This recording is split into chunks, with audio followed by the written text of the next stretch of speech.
beautiful. I thank you. Thank you, Mr. Turner.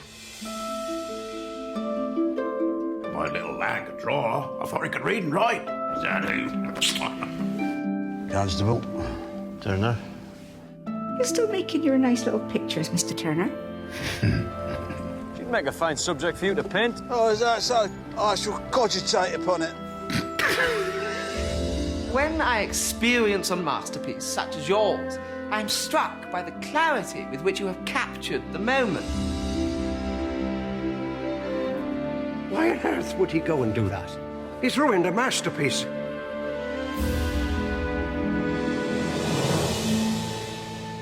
It's a boy.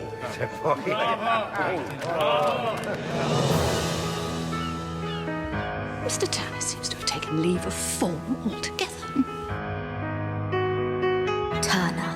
Clearly losing his eyesight. The masterpiece I here present, which Mr. Turner has just sent.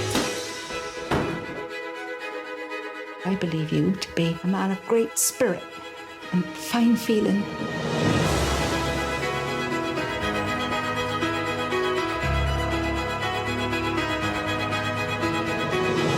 The universe is chaotic, and you make us see it. You are a man of great vision, Mr. Turner.